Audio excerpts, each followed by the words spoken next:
তথাগততা প্রথমেই আমি যে প্রশ্নটা করব নিশ্চয়ই আপনি দেখেছেন, যেটা সুকান্ত মজুমদার এবং শুভেন্দু অধিকারীর মধ্যে প্রকাশ্যেই একটা দ্বন্দ্ব শুরু হলো।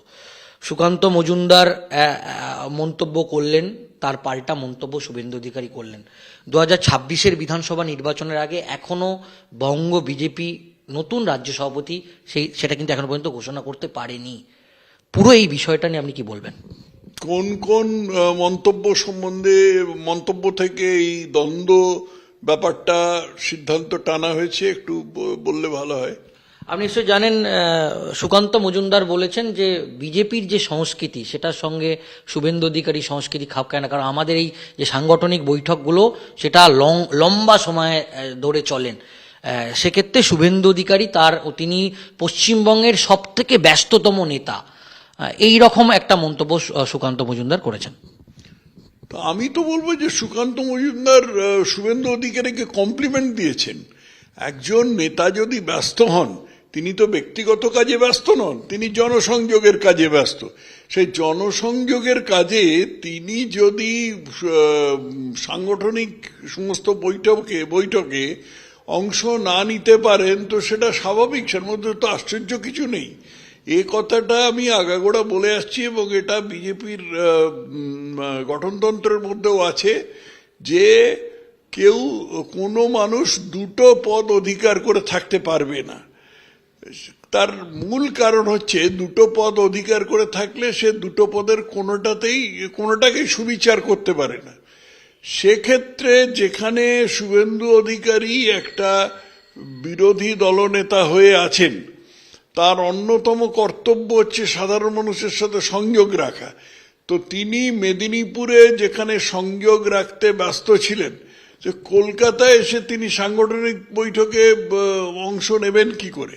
তবে এই কথাটার সাথে আমি একমত নই যে বিজেপির সমস্ত বৈঠকই অনেকক্ষণ ধরে চলে, এরকম কোনো প্রথা বা এরকম কোনো নিয়মকানুন আমি জানি না।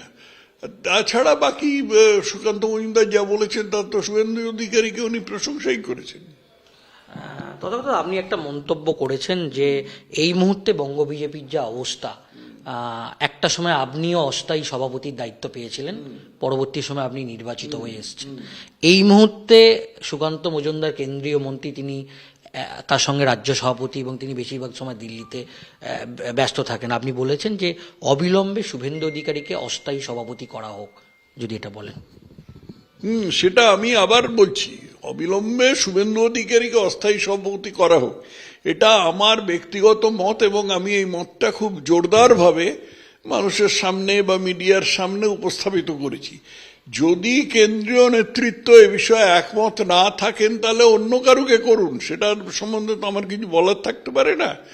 কিন্তু যদি কারুকেই না করেন এবং সুকান্ত মজুমদারকে দুটো পদ ঘাড়ে করে চালাতে বলেন, তাহলে সেটা যে পার্টির পক্ষে ক্ষতিকারক সেটা তো বলার অপেক্ষা রাখে না। আর আরেকটা বিষয় বলবো যে এই যে প্রকাশ্যেই যে ধরনের মন্তব্যগুলো করছেন সুকান্ত মজুমদার, বা আমরা যেটা দেখছি যে এই মুহূর্তে বঙ্গ বিজেপির অন্দরে এই যে একেবারে দ্বন্দ্ব চলে আসছে, এটা কি হওয়া উচিত? মানে দুপক্ষকেই যদি আমরা বলি, কি জ্বালা, আমি তো দ্বন্দ্বটাই দেখতে পাচ্ছি না। তুমি যেটা বললে আমাকে এইমাত্র, তার মধ্যে তো আমি কোনো দ্বন্দ্ব দেখতে পেলাম না। উল্টে আমি দেখতে পেলাম যে সুকান্ত মজুমদার শুভেন্দু অধিকারীর প্রশংসা করেছেন। শুভেন্দু অধিকারী মেদিনীপুরে থেকে সেখানে ডাক্তারদের প্রতি যে অন্যায় করা হয়েছে তার প্রতিবাদ করছিলেন। একই লোক মেদিনীপুরে থেকে যে একটা জনসংযোগ এবং প্রতিবাদের কাজ করছেন, তিনি কলকাতায় এসে কি করে সাংগঠনিক বৈঠকে অংশ নিতে পারেন? এছাড়া কি দ্বন্দ্ব আছে? আর কি দ্বন্দ্ব পাওয়া গেছে? আমি জিজ্ঞেস করছি, আর কিছু দ্বন্দ্ব পাওয়া গেছে? না, এই ধরনের যে মন্তব্য উনি প্রকাশ্যে সংবাদ মাধ্যমে না বলে এটাকে পার্টির অন্দরে বা কেন্দ্রীয় নেতৃত্বকে তিনি জানাতে পারতেন। আমি তো বললামই যে এটা দ্বন্দ্বের প্রকাশ নয়, এটা তো প্রশংসাই করেছেন। এটা পার্টির অন্দরে কেন প্রকাশ্যে বলতে পারবো না? আর এরকম কোনো নিয়ম নেই যে যা আমার যদি কোনো নেতার সম্বন্ধে আপত্তি থাকে যে তার সম্বন্ধে আমি প্রকাশ্যে কিছু বলতে পারবো না, এরকম কোনো নিয়ম নেই। এমন কিছু বলা উচিত নয় যাতে দলের ক্ষতি হবে, সেটা নিঃসন্দেহে। কিন্তু দলের সময় সবসময় আত্মসমালোচনা প্রয়োজন, এবং এই আত্মসমালোচনার জন্য মাঝে মাঝেই এরকম ধরনের বক্তব্য রাখতে হয়। তার মধ্যে বিশাল দোষের কিছু আছে বলে আমি দেখতে পাচ্ছি না। তথাগত এখনো পর্যন্ত যে নতুন সভাপতি ঘোষণা করছে না বিজেপির কেন্দ্রীয় নেতৃত্ব, অন্যদিকে আমরা দেখছি যে ইতিমধ্যেই মুখ্যমন্ত্রী মমতা বন্দ্যোপাধ্যায় একাধিক জেলা সফর শুরু করেছে, আপনি নিশ্চয়ই দেখেছেন। তো তৃণমূল কংগ্রেস কিন্তু 2026-এর আগে অলরেডি ঘর গোছানোর কাজ শুরু করে দিয়েছে, কিন্তু বঙ্গ বিজেপি এখনো নতুন সভাপতির নামই ঘোষণা করতে পারলো না। এক্ষেত্রে আমরা বলতে পারি কি তৃণমূল কংগ্রেস অ্যাডভান্টেজ, বিজেপি একটু পিছিয়ে গেল?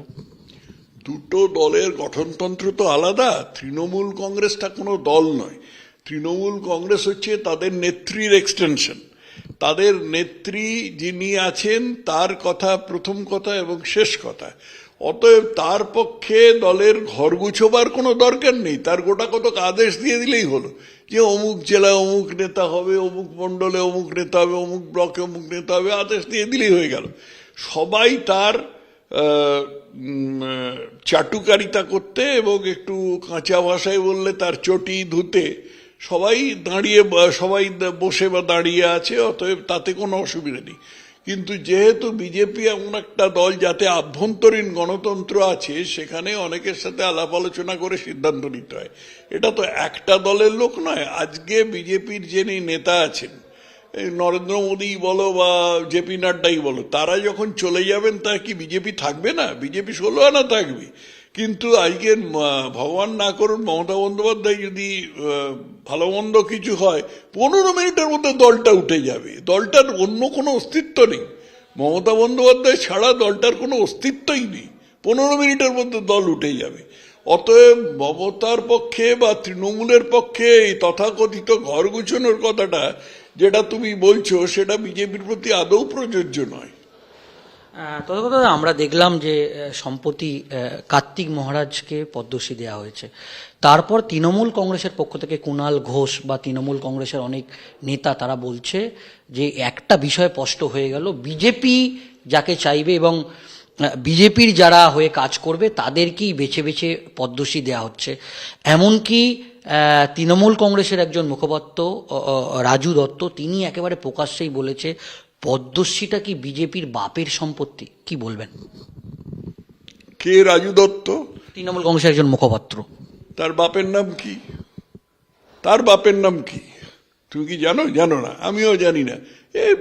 এগুলো ফেলে দেওয়ার মতো একবারে এতে আমি কোনো প্রতিক্রিয়া জানাতেই রাজি নই।